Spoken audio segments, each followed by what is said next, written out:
Jadi pemimpin yang mikirin rakyat itu kelihatan dari penampilannya, dari kerutan di wajahnya. Lihat juga, lihat rambutnya. Wah, kalau rambutnya putih semua, nah ini mikir rakyat ini.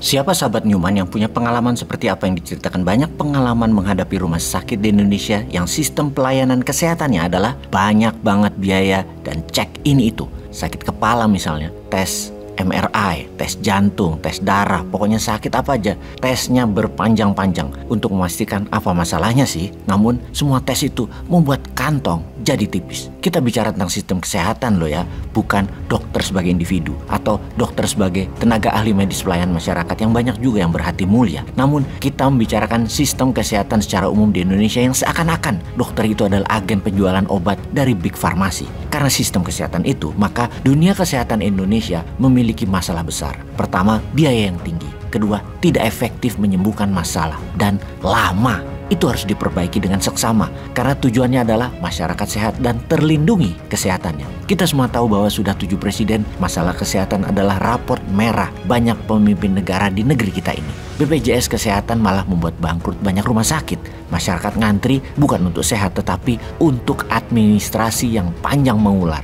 Itu bukan karena Newman punya konsep Newman Care. Terus membanding-bandingkan calon yang berambut putih atau calon yang pegang senjata atau mantan pejabat lainnya yang ternyata ketika menjabat tidak fokus untuk kesehatan masyarakat. Lalu Newman Care jadi unggul gitu. Dan terus kalian jadi nggak milih yang rambut putih gitu. Ya tidak, jangan gitu. Tetaplah memilih yang jago di sosmed joget-joget. Tetaplah memilih yang pegang tentara yang ketika menjabat banyak belanja alat-alat. Monggo, selera kalian kok ya. Cuman ngingetin aja, program kesehatan para calon itu piye. Kalau yang incumbent saat ini ya sudah bagus, ya pilih lagi yang di-endorse beliau. Kalau saat ini merasa kurang maksimum kesehatannya, ya pilih yang mana ya? Pilih yang mikirin masyarakat siapa ya? Kayaknya cuma Newman Care deh kayaknya. Enggak juga sih ya. Oke, kita mereview sedikit apa yang terjadi di depan mata kita sebagai alat penampar pipi pejabat kesehatan di Indonesia. Dan agar menjadikan hal ini contoh untuk perbaikan, kita mulai dengan pertanyaan. Mengapa banyak orang Indonesia berobat ke Penang, Malaysia? Penduduk di Pulau Penang, Malaysia 2 juta jiwa. Kota Medan, kalau mau dibandingkan, penduduknya 2,5 juta jiwa. Mall di Penang itu cuma 1, rumah sakit ada 11, tidak ada gedung bioskop, ada 4 hotel bintang 5, ada 6 hotel bintang 4, dan puluhan hotel bintang 3, serta hotel budget. Semua penuh dengan pasien dari Indonesia yang berobat di Penang ini. Penerbangan dari Medan ke Penang 30 menit dan sehari ada 7 kali penerbangan dari Medan ke Penang. Jadi tidak heran banyak orang Medan yang berobat ke Penang. Juga warga wilayah Indonesia lainnya, namun warga Sumatera Utara adalah yang terbanyak dari Indonesia ke Penang. Ada apa dengan berobat ke Penang Malaysia ini? Kalau nih ya, kalau Pak Jokowi penasaran dan pengen tahu kenapa orang Indonesia berobat ke luar negeri, terutama ke Penang, coba kirim Dirjen Pelayanan Kesehatannya untuk studi tur ke Penang. Atau semua pejabat deh, pejabat kesehatan kirim ke Penang.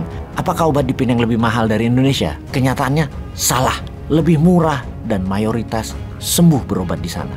Tidak ada rawat inap walau operasi, kecuali operasi besar atau butuh klaim asuransi. Berbanding dengan berobat di Indonesia, bisulan saja harus rawat inap, diinfus, beli aneka obat. Kalau beruntung seminggu menginap, pulang bawa obat sekantong aneka obat. Di Penang, selain tidak perlu rawat inap, jarang disuruh beli obat. Walaupun beli terkadang hanya 3 biji, aneh kan? Yang penyakitnya agak berat dan perlu obat sampai 1 box atau lebih, dokter akan tanya dan beri saran. Beli di luar rumah sakit lebih murah. Dan di Penang ada apotek Wiling, paling terkenal dan lebih murah daripada di rumah sakitnya. Ini sungguh-sungguh tantangan untuk sistem pelayanan kesehatan Indonesia. Sebuah fakta lainnya lagi adalah jumlah dokter semakin banyak dan gelar semakin panjang di Indonesia. Tapi efektivitas dan efisiensi pelayanan kesehatan semakin merosot. Kita sangat prihatin akan sistem kesehatan di Indonesia ini loh Pak. Sungguh, serius. Lah sampean serius ora? Opo seriusnya ngurusi perpanjangan? STNK kali diperpanjang?